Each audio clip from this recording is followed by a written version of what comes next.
Hi, everybody, and welcome back to Cat's Track. Thank you for subscribing, liking, and sharing this with your friends. Today's episode is with our friend Shashi Behl. Shashi was born in London, UK, and moved to Canada at a very young age. Shashi tells me that her family is the net for all of her crazy. Gosh, I understand that.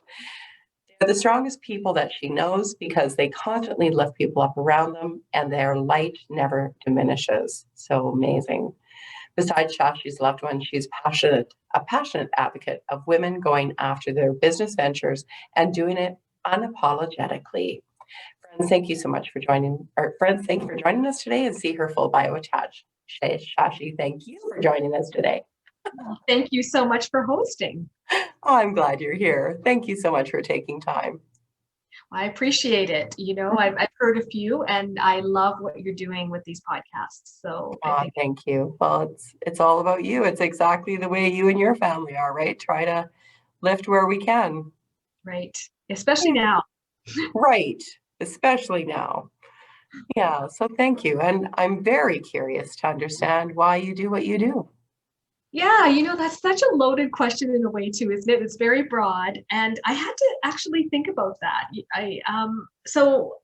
When I went back to the question a few times, and I appreciate having them in advance, was I love what I do because it fills me, and I went back to what is it that I love in the world, and I love startups, I love change, I love learning, and I love meeting new people, and so what I've done is basically created a world I get to do most of the things I love to do. I look back on my years in my entrepreneurial years, which is now 20 plus. I'm kind of embarrassed to say that. That bucket has always been filled. So I think I'm privileged in the sense that my worst days are probably some people's best days because it's full of the things I really enjoy. Like those values are there pretty much every day. Oh, I'm proud of you. What a great opportunity for you to be in the exact right spot for yourself. Yeah, right. And I think same as an entrepreneur, you create that. It's not that it just comes. You have to be, which is why I appreciated the question, because I think there was a bit of a mindfulness to piece of it. It's like, how do you create that venue or that scenario so that you can live in that world? And it is going back to the world I live in is retail, and it does hit. I'm amongst people every day, even in COVID. Through Zoom, you still have to interact in order for your retail to move forward, right? So Yeah, so true. Absolutely. The first couple of weeks I was pretty, I guess, stunned almost or felt surreal. But after that, I thought, no, we can move through this.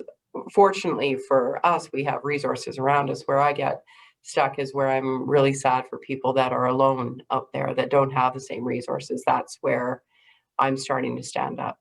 100%, and that's why I use the word privilege, because I do think that has to be part of our conversation.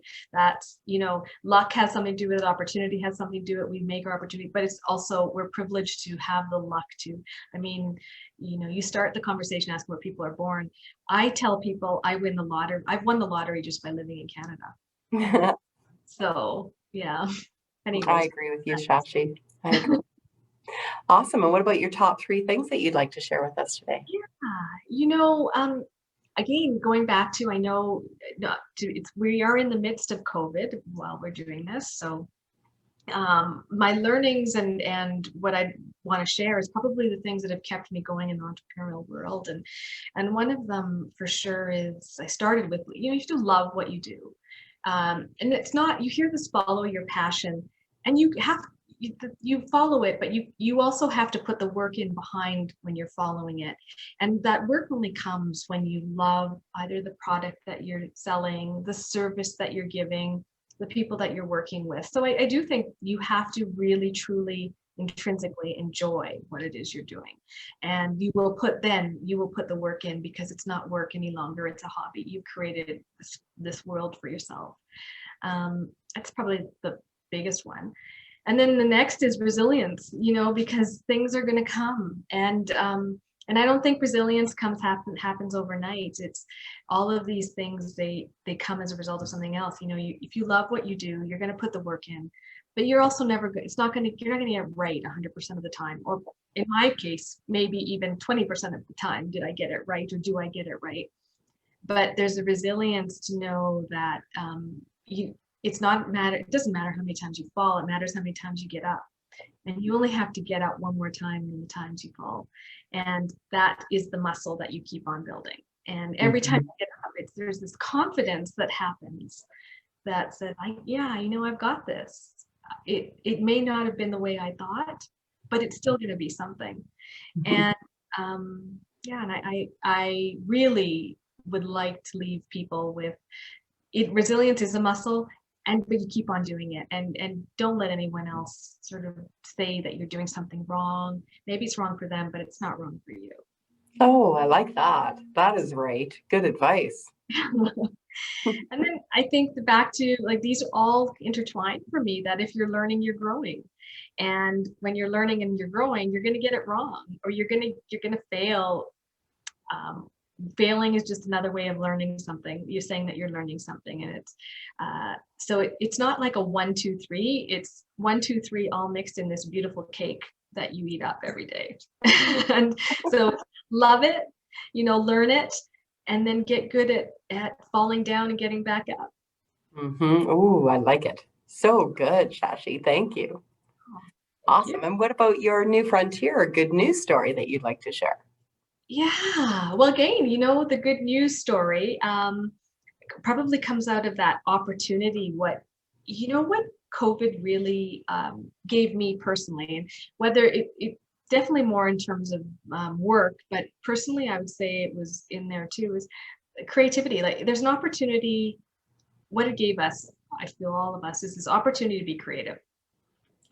We're all going along, we're in flower beds, and it's fantastic. And all of a sudden, March 13th, 14th, 15th hits, depends on your date and where you were in Canada. I'll put the cement wall comes, and it's, you're bang right into it. For us, retail, we closed down. So our sales tap went from X to 0 in 24 hours. We were not online, and we weren't digital, and you have your couple of days of pity party, and then you get back up, and that's when I started looking. I have to reframe the question that I've been asking myself, and that's where the opportunity comes. Is after 20 some years in business, you're going along and you know enough to understand the rules of the game. COVID changed all the rules. It changed the game board, and that was where this beautiful opportunity for creativity came. We literally ripped up our business plan and rewrote it, and went, we don't have to follow these same rules. We can do something different, and there's a freedom in that. And when I started embracing the freedom, the creativity came, and new thoughts came, the way we moved came, and how we're moving in it now, it's with this sense of freedom, because we can't follow the old rule book. We don't know what we don't know what 6 months is going to look like. So we get to do everything for ourselves this time. We want to do it, following obviously government rules and restrictions and all of that. But still, those parameters are going to be there. But the parameters that we put on ourselves because we knew it from the past, those are all gone. And I don't know if that makes sense. Yeah, it does. That's it was just it really opened up the creativity. And once it opened it up in me, it opened up it in our whole team. It's like, there's nothing that's going to be a bad idea. So let's look at it. Let's try it. Let's tear it apart. And better yet, let's just, like, the try it is the big piece. And some of the stuff we've tried has worked in our favor, which we wouldn't have tried 2 years ago. Right. So. Yeah. I love it. You have such a positive attitude. I knew it. Well, thank you. You might have caught me on a good day. Oh, very funny. No, that doesn't just show up. Shashi. Too, right? But we went into leading companies for a reason, and those good days, like, there are crappy days. I guess it's just a matter of how we look at them. And that's right. Yeah, you're so right. Well, thank you so much for joining us today. I'm extremely grateful for your time. Oh, I appreciate it. Thank you. Thank you, everyone. Shashi Behl. an amazing woman. Check out all the great work that she's doing. She's got lots of great stories online. So thank you so much for joining us today, and we'll see you next time.